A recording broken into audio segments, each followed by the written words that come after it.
बंगाल सुलग रहा है। संदेश खाली में शाहजहां शेख का खूनी ट्रक गवाहों को कुचल रहा है। मुर्शिदाबाद में हुमायूं कबीर बाबरी मस्जिद को जिंदा कर रहा है। नदिया में ममता दीदी का किचन वाला चाकू चल रहा है। 1 करोड़ संदिग्ध वोटर्स के SIR के नाम से सांस अटक रही है। वक्त पर दीदी का 30% मुसलमान भी फिसलता लग रहा है और संसद में TMC सांसद की सिगरेट सुलग रही है। बंगाल सुलग रहा है, सियासत जमकर चल रही है। दीदी को तो अपनी कुर्सी हिलती दिख रही है और बीजेपी को कुर्सी का स्कोप दिख रहा है। पहली वजह बना है संदेश खाली, जहां एक बार फिर शाहजहां शेख का खूनी टेरर देखने को मिला है।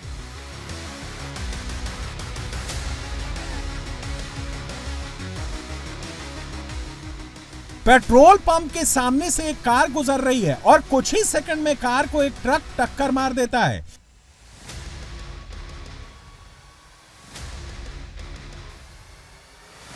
इस टक्कर में कार सवार 2 लोगों की मौत हो जाती है। উঠে যাওয়ার উদ্দেশ্যে আমি বাড়ি থেকে বেরিয়েছি, বয়ার মারি পার হয়েছি, যেখানে আমার ঘটনা ঘটেছে ওই লরিটা সরবরের দিকে যাচ্ছিল, আমরা বাংলাদেশের দিকে আসছিলাম। ये भोलेनाथ घोष हैं। संदेश खाली के दरिंदे शाहजहां शेख केस के मुख्य गवाह हैं।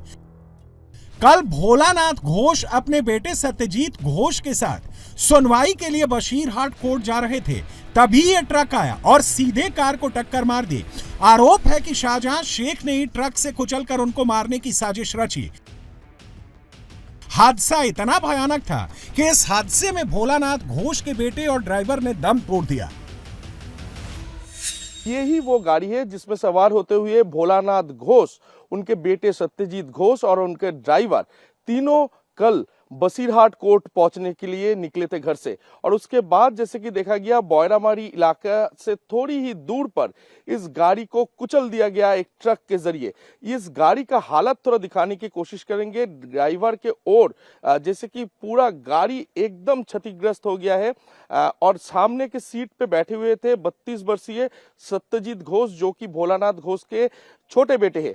और भोलानाथ घोष इस गाड़ी के पीछे बैठे हुए थे, इसीलिए वो जान से बच गए। और गाड़ी जो था वो गाड़ी रास्ते के एकदम बगल में जा गिरी और उसके बाद वहां से भोलानाथ घोष, उनके बेटे सत्यजीत घोष और ड्राइवर तीनों को लोकल्स जो थे वो उस जगह से बाहर निकाला, गाड़ी से बाहर निकाला। उसके बाद जैसे कि देखा गया, इस गाड़ी के एक्सीडेंट के दौरान ड्राइवर और उसके साथ साथ भोलानाथ घोष के बेटे सत्यजीत घोष का मौके पर ही मौत हो गया। भोलानाथ घोष किसी तरह बचे, लेकिन इसी घटना के बाद बंगाल की सियासत सुलग गई है। दीदी की सरकार पर सीधा सवाल खड़ा हुआ है। सवाल वही कि क्या सिर्फ ये एक एक्सीडेंट है या शाहजहां शेख की साजिश है? अगर ये सच है तो क्या शाहजहां शेख इतना बड़ा ताकतवर है कि जेल के भीतर से ही गवाहों को मरवाने की साजिश को अंजाम दे रहा है और दीदी की पुलिस को पता नहीं चल रहा है? ये सवाल इसलिए उठे हैं क्योंकि कहा जा रहा है कि आरोपी ट्रक ड्राइवर अलीम पहले से ही कार का पीछा कर रहा था। फिर उसने जानबूझकर कार को बगल से 2 बार टक्कर मारी। तीसरी टक्कर लगने के बाद कार सीधे एक गड्ढे में जा गिरी, कहा जा रहा है। और सबसे संगीन आरोप यह है कि अलीम मोल्ला शाहजहां शेख से जुड़ा था और TMC से जुड़ा हुआ है।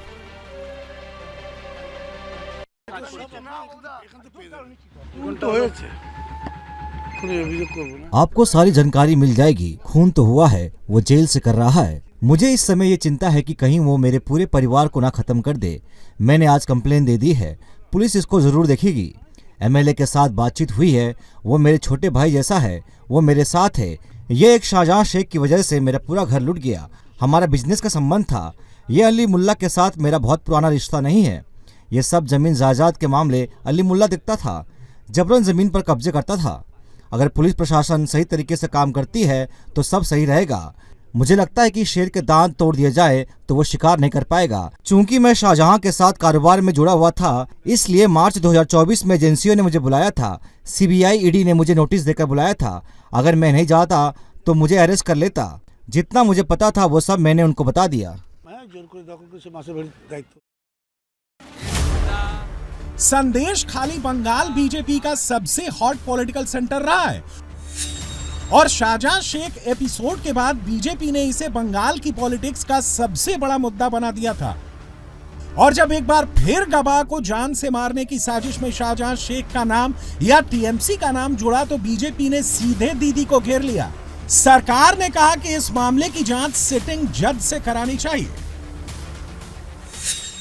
विटनेस को तो प्रोटेक्शन देना एडमिनिस्ट्रेशन का काम है। ईडी सीबीआई इंक्वायरी कर रहा है, सीबीआई तो सीबीआई का ये काम है, स्टेट गवर्नमेंट का काम है।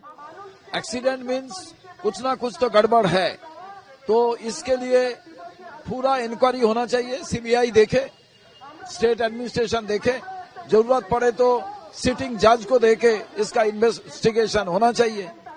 कोई विटनेस देने के लिए तैयार था, उनका जान चला जाएगा तो कौन आगे बढ़ के अन्याय का विरोध में विटनेस देने के लिए आएगा।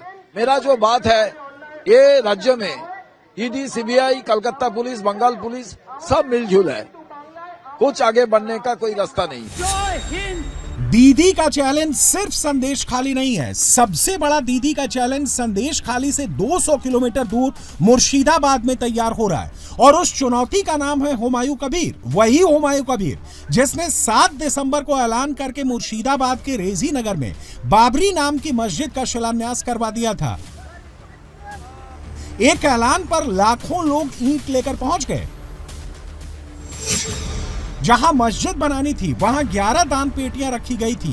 दावा किया जा रहा है कि अब तक 57 लाख की गिनती हुई है, जबकि क्यूआर कोड से 2.47 करोड़ रुपए मिल चुके हैं। दीदी की मुश्किल सिर्फ ये भर नहीं है, सवाल 30% मुस्लिम कोर वोटर का है, जिस पर अब तक दीदी दावा करती थी। लेकिन हुमायूं कबीर को पार्टी से निकालने के बाद अब 30% मुस्लिम वोटर को लेकर डर बैठ गया है, क्योंकि हुमायूं कबीर ने दीदी के खिलाफ नई पार्टी बनाने का ऐलान कर दिया है। हुमायूं कबीर अपनी पार्टी का ऐलान 22 दिसंबर को करेंगे और यह भी ऐलान किया है कि वो 135 सीटों पर चुनाव लड़ेंगे और जब नतीजे आएंगे तो बंगाल के किंग मेकर वही बनेंगे। बंगाल में मुस्लिम वोट के ओवैसी के बाद दूसरे बड़े दावेदार हुमायूं कबीर बनकर आ रहे हैं। उनकी ओवैसी से भी बातचीत चल रही है। हालांकि बात बड़ी नहीं है, लेकिन सवाल तो ये है कि अगर दोनों मिल गए तो फिर मुस्लिम वोट बंट गए, फिर दीदी का क्या होगा? दरअसल दीदी की मुसीबत वक्त भी है। दीदी ने जो वक्त पर स्टैंड लिया है उससे मुसलमानों का एक तबका चिढ़ा हुआ है, क्योंकि वक्त कानून लागू होने के 7 महीने बाद ममता बनर्जी ने लागू कर दिया। ममता बनर्जी ने इसकी वजह बताते हुए कहा कि बंगाल का सांप्रदायिक सौहार्द बनाए रखने के लिए किया। धार्मिक संस्थाओं की रक्षा होगी, किसी की संपत्ति जब्त नहीं होगी, अल्पसंख्यकों के हित सुरक्षित हैं। अब बीजेपी इसे उछाल रही है, मुसलमानों के साथ दीदी की गद्दारी बता रही है। मुस्लिम वोट लेकर ममता बनर्जी ने अपने कुर्सी में आई।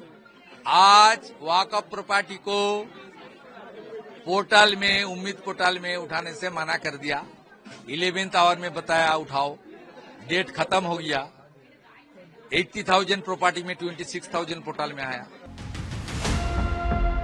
ममता बनर्जी आने वाले चुनाव को जितना आसान समझ रही थी उतना आसान लग नहीं रहा है। जितना वो बचना चाह रही हैं, उससे ज्यादा वो फंसती जा रही हैं। सबसे ज्यादा दीदी की परेशानी एसआईआर को लेकर है, क्योंकि अब तक जो एसआईआर की ड्राइव पश्चिम बंगाल में चल रही है उससे तमाम वोटर्स के कटने की आशंका दिख रही है।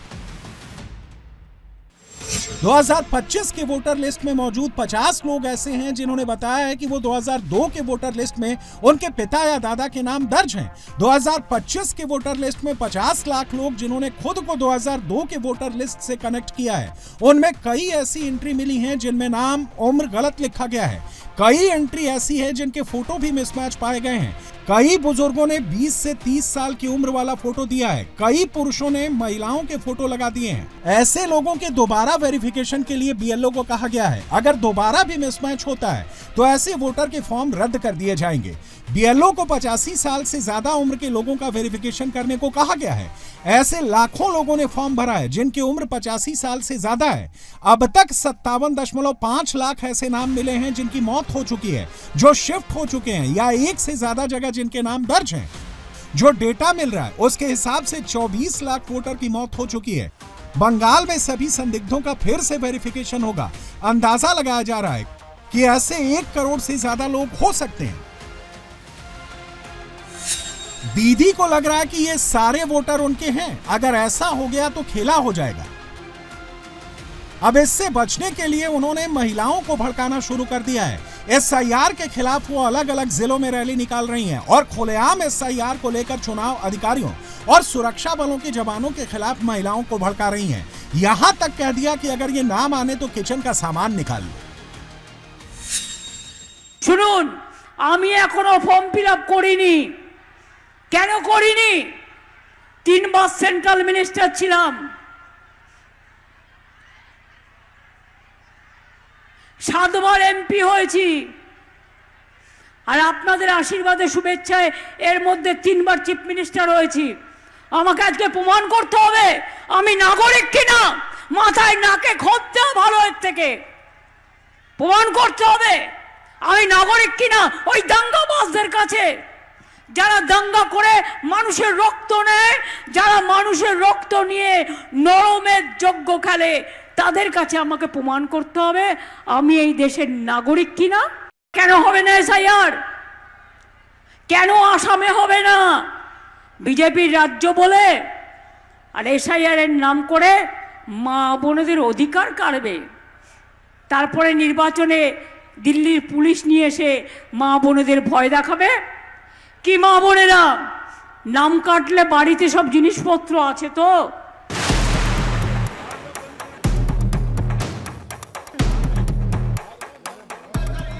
जब ये सब चल रहा था तब ममता की पार्टी के लिए मुसीबत बनकर अनुराग ठाकुर खड़े हो गए और सवाल उठाया कि क्या देश में बैन ई सिगरेट पीने की इजाजत संसद में मिल गई है? अगर नहीं तो टीएमसी सांसद सदन के भीतर ई सिगरेट कैसे पी रहे हैं? एक सर, मैं व्यवस्था को लेकर आपसे सवाल पूछना चाहता हूं। देश भर में ई सिगरेट, एक मिनट, माननीय सदस्य मुझसे सवाल नहीं पूछ सकते। नहीं सर, आपसे आग्रह करने वाला, आग्रह कर सकते हो, आपसे आग्रह कर सर भी ढंग से बिल्कुल सर, हाथ जोड़ के आपसे पूछ सर सदन की जानकारी के लिए है सर। देश भर में ई सिगरेट बैन हो चुकी है, क्या सदन में आपने अलाउ कर दी है? नहीं, कोई माननीय सदस्य को कोई भी सर टीएमसी के सांसद